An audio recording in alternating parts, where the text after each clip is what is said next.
Bienvenidos. En este video vamos a hablar acerca de cómo crear documentos técnicos usando ChatGPT, específicamente para áreas de ingeniería mecánica, mecánica eléctrica, mecatrónica o cualquier rama de ingeniería afín. Así que quédense hasta el final.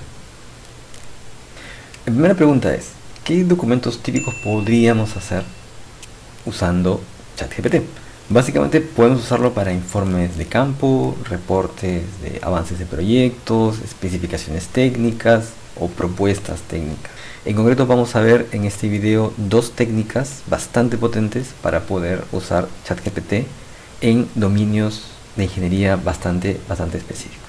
La primera de estas técnicas se llama roleplay y consiste básicamente en hacer que ChatGPT actúe como una persona específica. Tenemos que darle instrucciones claras de qué tipo de persona queremos que sea o queremos que actúe. Por ejemplo, vamos a darle a ChatGPT un prompt de ejemplo. Estamos aquí en ChatGPT. El primer texto que le voy a introducir, lo que se considera el prompt, que es el texto de entrada. En este caso le voy a pedir que nos dé un resumen de la película Titanic, pero que actúe como si fuera Miguel de Cervantes Saavedra. Es decir, que escriba como si fuera Miguel de Cervantes Saavedra y que nos cuente el resumen de la película en un solo párrafo. Vamos a ver qué resultado nos da este primer prompt. Le puse un resumen en un párrafo de la película Titanic. Actúa como si fueras Miguel de Cervantes Saavedra y escribe el resumen de la película como si fueras él. Le estoy diciendo que actúe como cierta persona, ¿no? Y aquí nos da un prompt bastante largo, es un párrafo largo. En la vastedad insondable del océano Atlántico, en una época donde las naves de acero se alzaban desafiando los límites de la humanidad, se erige el majestuoso transatlántico Titanic y empieza con esa manera de escribir.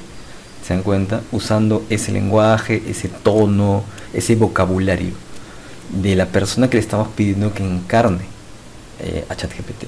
Y es precisamente por lo que esta técnica se llama roleplaying. Este algoritmo está actuando como si fuera este escritor, ¿no?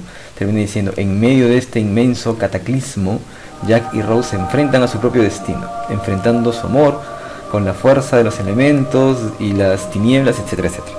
¿De acuerdo? Creo que se captó la idea. Podemos hacer que el uso del lenguaje cambie asumiendo una personalidad para ChatGPT. ¿De acuerdo? Entonces, cuando le pidamos un documento técnico, le vamos a decir, vas a actuar o actúa como un especialista, ingeniero, en tal ámbito, no sé, pues, en diseño, en mantenimiento, en construcción de edificaciones, de carreteras, etc. Uno tiene que ser específico en cómo quiere que actúe y en qué tipo de lenguaje quiere que utilice. Entonces, es muy importante usar este contexto. La segunda técnica que vamos a revisar se llama el Knowledge Integration, ¿sí? O integración de conocimiento, ¿sí? Básicamente se trata de que hagamos que ChatGPT entienda un concepto que previamente no tiene o no conoce. Hasta este momento ChatGPT maneja información solamente hasta el año 2021, que fue parte de su entrenamiento. Entonces todo lo que pasó después de esa fecha, pues no lo sabe. O incluso si fuera algo un poco más antiguo, a lo mejor la especialización en la que está alguno de ustedes es bastante notoria, entonces probablemente ChatGPT no conozca todos los detalles y conceptos finos de lo que ustedes quieren que escriba. Entonces ustedes pueden introducir un concepto nuevo, una definición, para que ChatGPT la incluya en un argumento que ustedes después le van a pedir que utilice. Y aquí vamos con un ejemplo un poco más técnico, ¿sí? Vamos a introducirle un ejemplo. Muy bien, aquí ya entrando a un texto un poco más técnico, le estamos diciendo, dentro del ámbito del diseño de máquinas, ¿puedes darme una definición corta del concepto de DFM, que es Design for Manufacturing? Vamos a pedirle que nos dé una definición. Y nos da precisamente la definición. Es un concepto muy antiguo, no es necesariamente nuevo, por eso es que lo conoce bastante bien, ¿sí? Nos da una definición corta. Nos dice, DFM, Design for Manufacturing, es un enfoque dentro del diseño de máquinas que busca optimizar la simplicidad del proceso, fabricación de un producto desde su etapa de diseño, ¿no? Consiste en tener en cuenta las consideraciones y restricciones de fabricación desde el inicio del diseño, ¿no? Lo define, etc. Nos da el texto. nosotros vamos a introducir un nuevo concepto. Vamos a darle una metodología de diseño distinta para que la pueda comparar con este enfoque DFM. Para esto vamos a introducir un nuevo prompt, un nuevo texto de entrada. Y aquí vamos a introducir ese texto, que es un poco largo. Aquí hemos ingresado un nuevo prompt, ¿sí? Un nuevo texto de entrada. Le estamos diciendo, dentro del ámbito de diseño de máquinas, deseo que hagas 2 párrafos de resumen comparando DFM, la metodología o el enfoque que vimos que conoce y que pudo definir, con el método ABC 123. Este método no existe, lo estoy inventando en este momento para poder explicarles cómo integrar un concepto nuevo.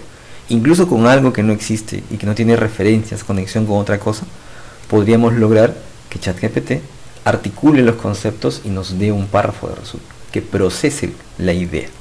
¿De acuerdo? Entonces, ¿qué mejor que inventarnos algo para poner a prueba el algoritmo? Le he puesto aquí, el método ABC tiene la siguiente definición, entre comillas.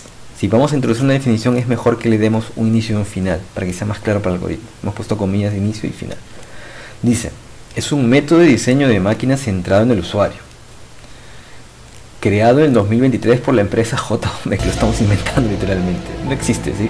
Repito, no existe. Estamos inventándolo solamente para este ejercicio.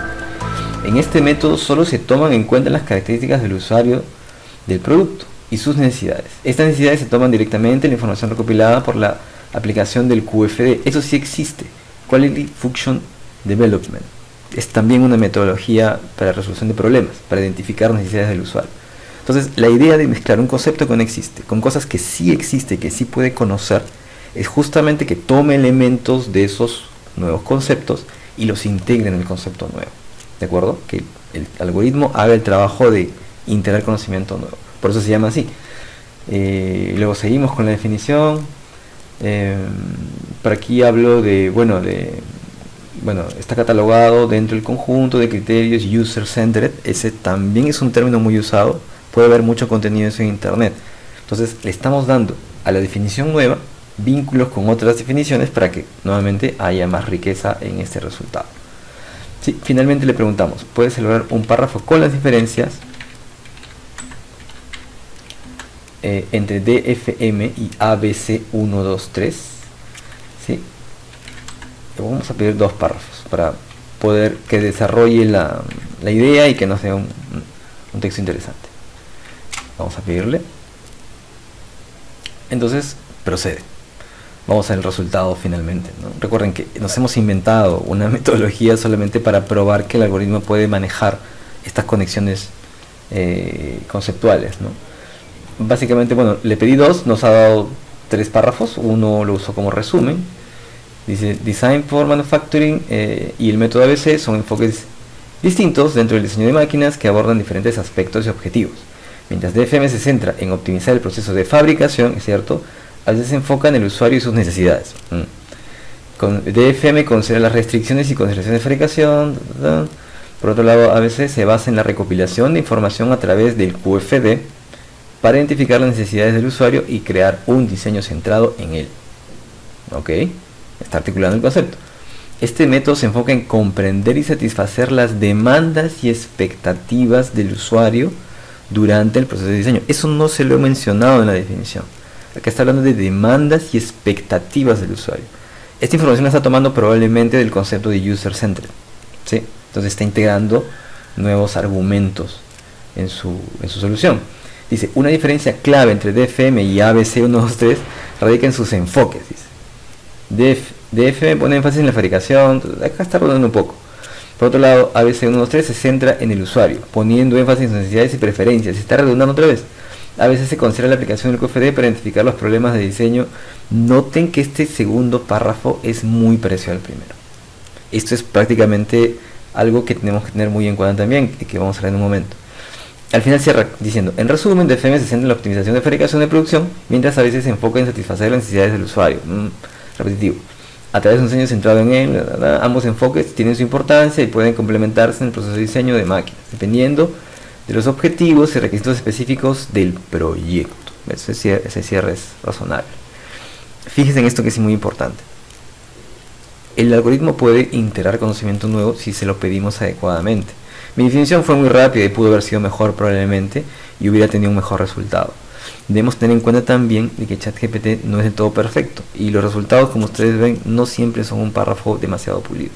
Lo que podemos hacer a partir de aquí es empezar a hacerle repreguntas para trabajar sobre el concepto, pedirle que elimine el segundo párrafo, por ejemplo, que detalle un poco más el primero y el tercero, etcétera. Se le pueden hacer más consultas, pero creo que la idea de los dos enfoques de estas dos estrategias está bastante clara. Entonces vamos a pasar a la parte de recomendaciones. La primera recomendación para que ustedes tengan un buen resultado con esa herramienta, con ChatGPT, es que den instrucciones claras. Tienen que ser muy precisos, tienen que ser muy concretos. Traten de no adornar sus requerimientos, sean directos con el algoritmo. La segunda recomendación es entender qué cosa es ChatGPT. ChatGPT es una herramienta avanzada de inteligencia artificial para conversación, ¿sí? No es realmente un experto en nada. Entonces, aunque pueda sonar muy seguro de sus afirmaciones, realmente nosotros como especialistas, como usuarios, tenemos que tener claro que tenemos que verificar toda la información que esté emitiendo ChatGPT. No podemos confiar a ciegas lo que nos está diciendo. Para eso es importante que tengamos claro de que no es recomendable usar ChatGPT en temáticas en las que no tengamos cierto dominio. Porque si no tenemos algún criterio para definir si algo está bien o está mal, si el resultado es razonable o no, estaremos cayendo en el error de confiar en la salida simplemente y podríamos tener un problema futuro, sobre todo si lo usamos en ámbitos profesionales. Tenemos que ser muy conscientes de usarlo y de verificar las salidas siempre, ¿sí? Y la tercera recomendación es practicar y practicar y practicar, ¿sí? Esto, como cualquier herramienta, requiere entrenamiento, y cuanto más experiencia uno gane usando estas estrategias o otras más, que también vamos a compartir más adelante, van a poder ustedes ser cada vez más usuarios expertos de ChatGPT. Y lo que viene es la última recomendación. Tengan en cuenta esto. ChatGPT es una herramienta, ¿sí? Entonces, una herramienta solo puede ser tan buena como el usuario que la termina usando. Entonces, si nosotros somos malos usuarios de una herramienta, no podemos culpar a la herramienta por un mal resultado. Tenemos que tener un dominio nuevamente de la temática que estamos hablando para poder pedirle a ChatGPT una información adecuada. Si no tenemos el contexto suficiente, las bases de lo que estamos hablando, cualquier cosa que salga de ChatGPT va a parecer razonable y podemos cometer un error. Así que eso es todo por este video. Espero que les haya sido de utilidad estas dos estrategias que tenemos para usar ChatGPT para contenido de ingeniería. Vamos a tener novedades muy pronto para ustedes dentro de J2Mech, así que les pido que revisen la descripción de este video para encontrar las sorpresas muy pronto, y que nos sigan en nuestras redes sociales como @J2Mech, en Instagram, incluso en TikTok, en Facebook y en LinkedIn. Así que nos vemos en el próximo video.